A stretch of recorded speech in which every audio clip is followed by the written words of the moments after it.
Hi everyone, welcome to Dharma Earth's Dose of Dharma, and this is your Dose of Dharma for today. So, we're going to talk about this Q&A for helping one's relatives.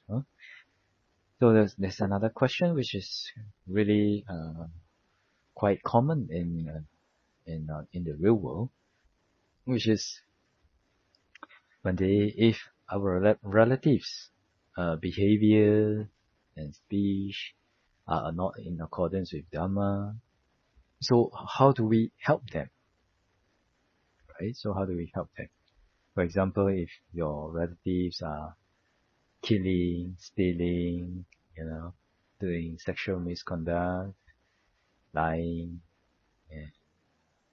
saying all kinds of unwholesome speeches, and maybe, doing things like fraud and cheating and all that. So how do we help them?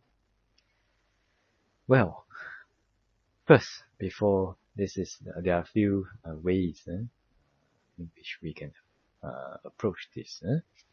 The first one is, the most important thing before we help someone is to make sure that we are in the right state of mind and intention before we help them.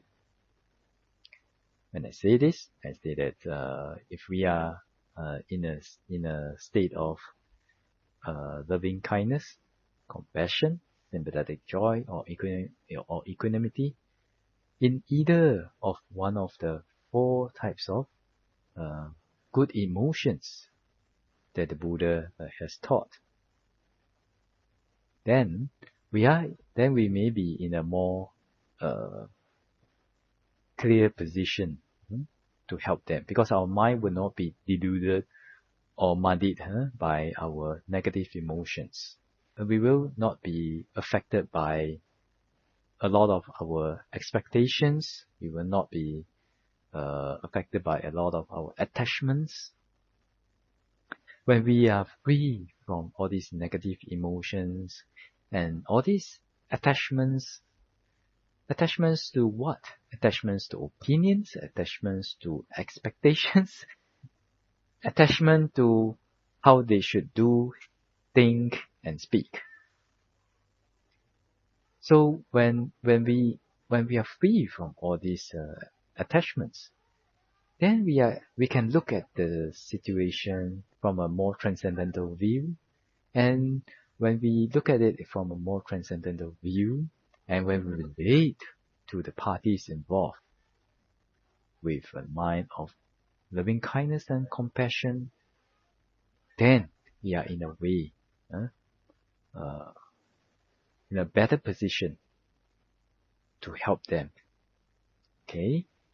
So, first thing to do when we want to help a relative who is doing bad things, or who is doing a lot of unwholesome things, saying a lot of unwholesome speeches, thinking a lot of unwholesome thoughts, is to first purify ourselves first. Make sure our mind is in a good state.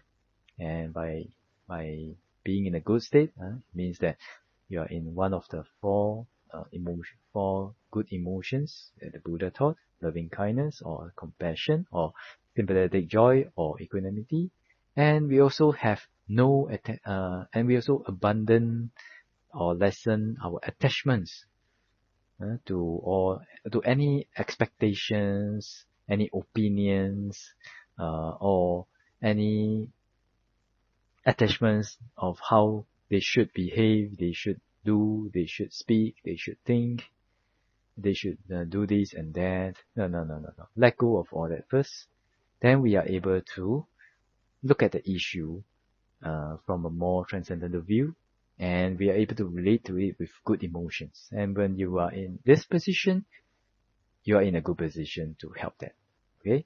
So the answer to this question may take 1 to 2 talks. Okay, so I'll share the next step in the next talk.